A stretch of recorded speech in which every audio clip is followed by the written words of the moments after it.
7 লাখ টাকা খরচ করে 3 বিঘা জমি লিজ নিয়ে পেঁপে চাষ করেছিলেন কৃষক হাফিজ উদ্দিন। সযত্নে বড় করা পেঁপে গাছগুলো থেকে পেঁপে বিক্রি করার সময় হয়েছে সবেমাত্র। সেই ফলবতী 1500 গাছে পচনশীল কীটনাশক ছিটিয়ে নষ্ট করে দিয়েছে দুর্বৃত্তরা। 3 বিঘা জমি এই জায়গা আমার লিসির জমি, এটা আমি মনে করেন যে 7 লক্ষ টাকা মতন খরচ করেছি এই জমিতে কোন পাট দিয়ে, এবং বীজ কিনে নিয়ে আসছে আপনার ওই শীত থেকে 100 টাকা পিস। গাছগুলোর যত্ন করতে জমিতে এসে কৃষক দেখতে পান তার গাছগুলো সব মারা যাওয়ার উপক্রম। 20 লাখ টাকা আয়ের স্বপ্ন ছিল যে পেঁপে থেকে, চোখের পলকেই তা শেষ হয়ে গেল।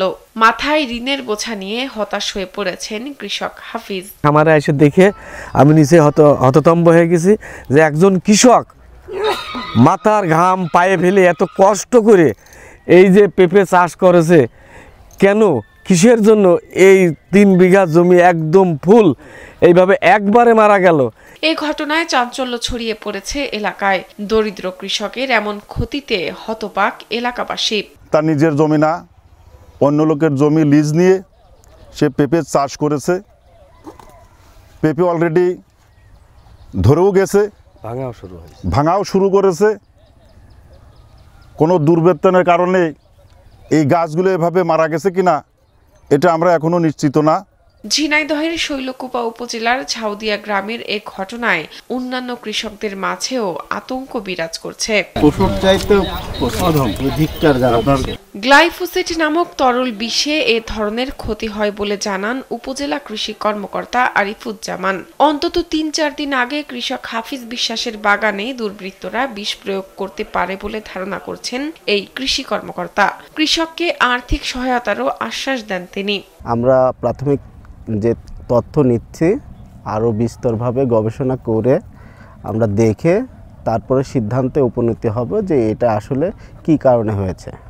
আর এখন যেটা উপজেলা পরিষদে উনি একটা আবেদন দিলে আমরা সেটা হচ্ছে যে যাচাই বাছাই কমিটি আছে, কমিটি এসে দেখলে সেটা আর্থিক একটা ক্ষতিপূরণ দেওয়ার ব্যবস্থা করা যাবে। কৃষক হাফিজ উদ্দিনকে সরকারি ভর্তুকি দিয়ে সহায়তার দাবি জানান এলাকাবাসী।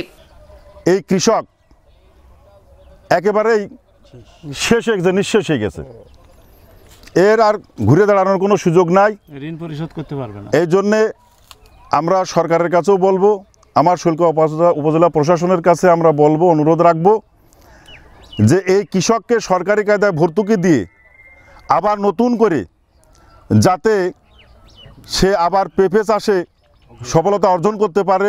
শাহনাজ পারভিন, কালবেলা।